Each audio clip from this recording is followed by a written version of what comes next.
something else happened. Something you might not have heard about, but something that is of monumental importance. On Thursday, Donald Trump signed the new National Security Presidential Memorandum Number 7, NSPM 7 for short. I assume you didn't read it, nor have you read NSPMs 1 through 6. After years of chaos, it wasn't a revolution, an election, or a protest that finally cornered Trump. It was the one thing he'd always treated as irrelevant: the law. Presidential Memorandum 7, NSPM 7, a classified and sweeping policy directive issued by the Trump administration that has largely flown under the radar. Reporter Ken Klippenstein uncovers how NSPM 7 redefines indicators of domestic terrorism to include a broad range of commonly held beliefs, such as anti-Christian, anti-American, and anti-capitalist sentiments, as well as opposition to traditional family, religion, and morality. This directive effectively casts a wide net over millions of Americans, including peaceful protesters and dissenters, placing them under surveillance and potential law enforcement scrutiny as domestic terrorism threats. NSPM 7 is not just an ordinary executive order, but a national security directive that commands federal law enforcement and intelligence agencies to prioritize these ideological indicators when investigating and prosecuting terrorism cases. The memorandum has led to the establishment of a secretive threat screening center near the CIA headquarters in Northern Virginia, where federal agents compile watch lists of individuals based on these broad criteria, often in secret and without the knowledge of those targeted. The directive also empowers agencies like the Treasury Department and the FBI to investigate and monitor organizations and individuals who fit these categories, with some mainstream liberal groups already altering their speech and activities out of fear of repercussions. The transcript also highlights the political context in which NSPM 7 operates, with senior Trump officials, including Homeland Security Secretary Kristi Noem and former advisor Stephen Miller, openly endorsing the memorandum's broad and aggressive approach toward groups like Antifa, which the administration equates with foreign terrorist organizations, despite a lack of evidence of its organizational existence. Congressional scrutiny, led by figures such as Senator Alyssa Slotkin, reveals concerns about the secretive nature of these operations and the potential overreach of federal counterterrorism powers against American citizens engaging in constitutionally protected activities. Overall, NSPM 7 represents a dramatic expansion of domestic surveillance and law enforcement efforts targeting ideological dissent, posing serious implications for civil liberties, freedom of speech, and political protest in the United States.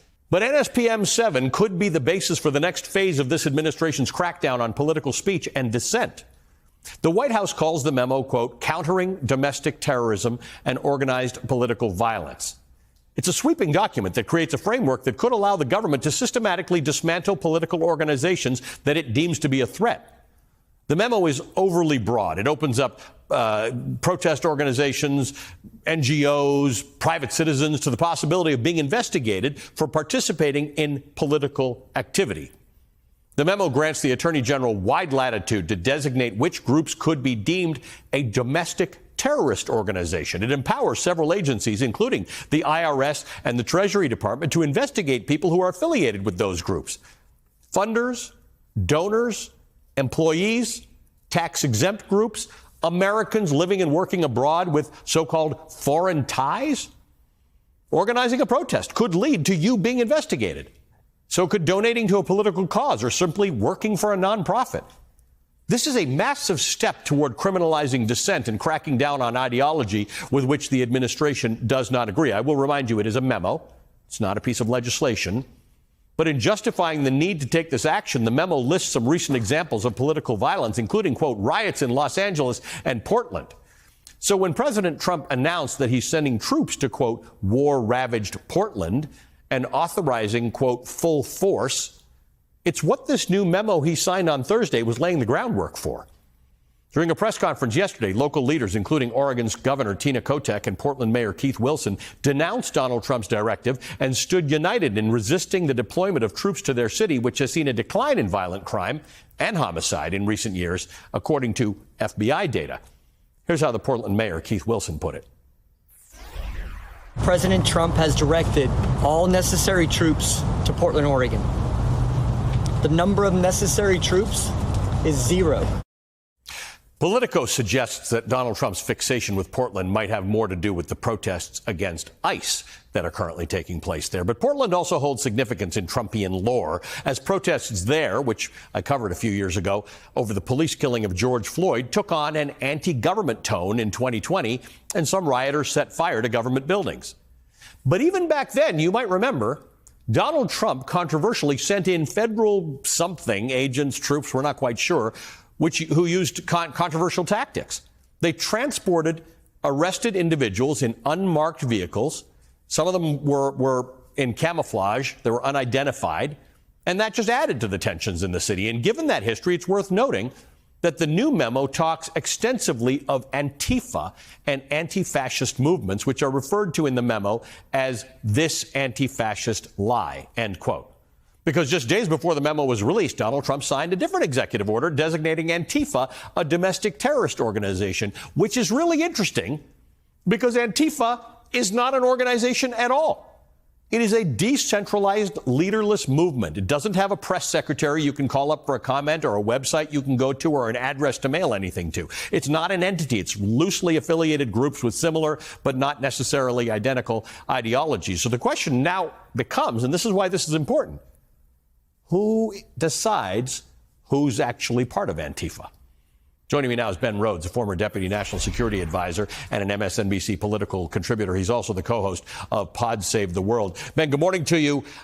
This is all happening in the context of this weirdness in Portland. And I don't know if you've noticed this on social media, but people in Portland are posting all sorts of pictures about their chaotic, on fire, burning city in which nothing is actually happening. It feels, Tim Snyder said a couple hours ago to me, this feels like the administration is shopping for a problem.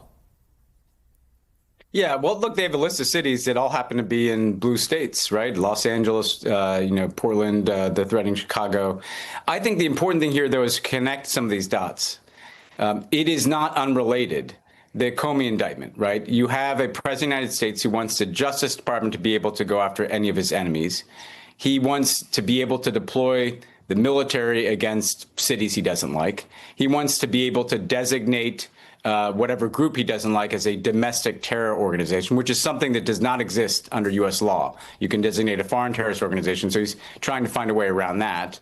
And yes, I think they come in so provocative with their rhetoric to these places. I'm in L.A., where he said there was there was no riot in L.A. There was like one car that got burned, that they played a video of 24 hours a day on Fox News and said that there was a riot. He wants to start a riot.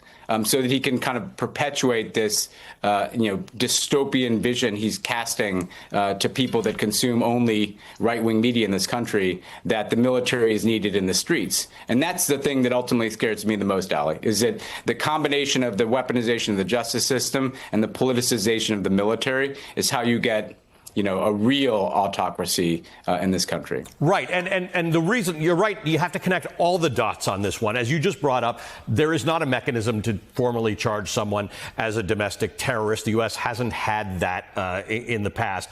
But this nebulous thing about Antifa, it almost feels deliberate. Like, pick Antifa, which doesn't actually have any organization, because at that point, you start digging through people's social media. You start digging through things that Ben Rhodes said in the past on his podcast, and anything can be. It sort of becomes a catch-all for dissent and anti-government stuff, which is what this country was founded on, but now seems to be becoming illegal.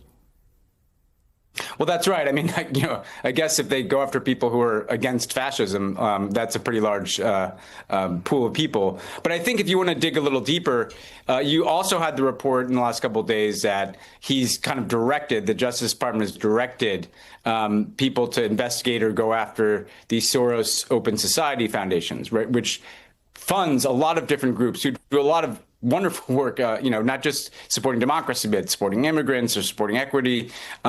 I could see a scenario where what they're going to try to say is that any progressive organization or NGO that shows up at any protest, right? Because their definition of Antifa kind of seems to be people who were at Black Lives Matter protests in 2020 or people who come out to protest ICE. They're going to try to gin up this idea that if you're essentially involved in civil disobedience in this country, potentially they're going to try to criminalize that. And they're going to try to criminalize it at the funding level, perhaps from Open Society foundations, or at the ground level. And that is literally the bedrock of what this country is. I mean, if you cannot exercise freedom of speech, if you cannot exercise freedom of assembly, then we are not the United States of America that we have been for the last 250 years anymore. And yet the stuff in this memo mimics what we have seen with reports of people who come back in this country after traveling overseas, getting their phones checked for what they posted on social media,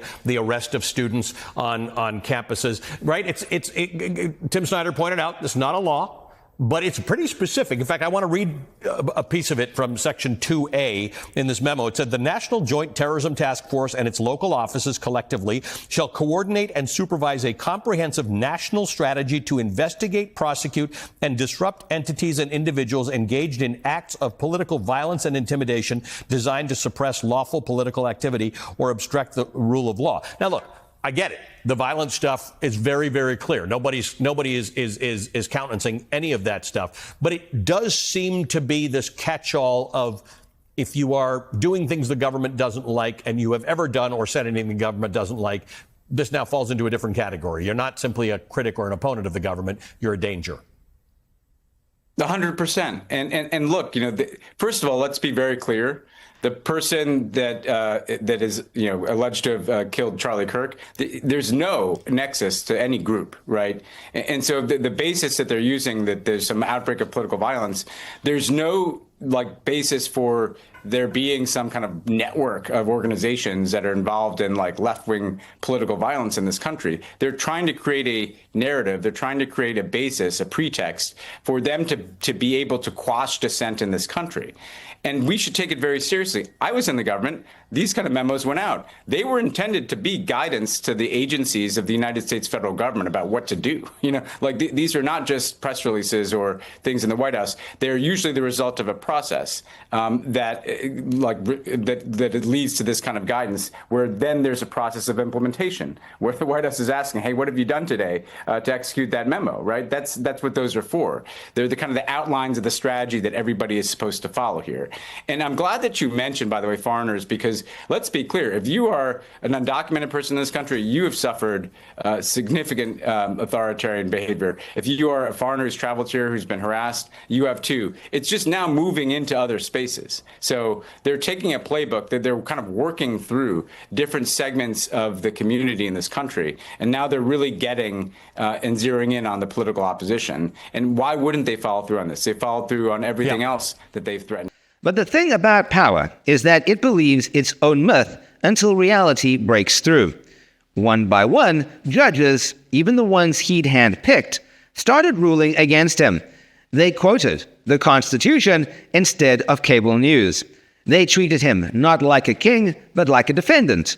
And suddenly, the showman ran out of stage. That's when the rage began. He attacked them all, called them corrupt, biased, enemies of the people. But the truth is, he wasn't afraid of injustice. He was afraid of accountability. Because accountability doesn't bend to charm or threat. It's cold, procedural, boring, and unstoppable. It's the one thing that can't be bullied. Every courtroom became a mirror he couldn't break. Every ruling stripped away the myth he'd sold, that power makes you untouchable. And as the verdicts rolled in, civil, criminal, financial, America got to see something it hadn't seen in years. A system remembering what it was built for. Maybe that's why it mattered. Not because the judges were heroes. They weren't. They were just doing their jobs. But that's exactly what made it powerful. In an age of noise and spectacle, professionalism became rebellion. Integrity became resistance. And in those quiet moments, as gavels fell and lawyers argued, democracy found its pulse again. Trump always believed he could rewrite reality if he shouted loud enough. But law doesn't listen to volume. It listens to evidence. And when the shouting stopped, what was left were documents, signatures, and truths that didn't care about politics. That's how power ends, not in flames, but in paperwork. And maybe that's the final irony. The man who built his empire on television was finally undone by transcripts.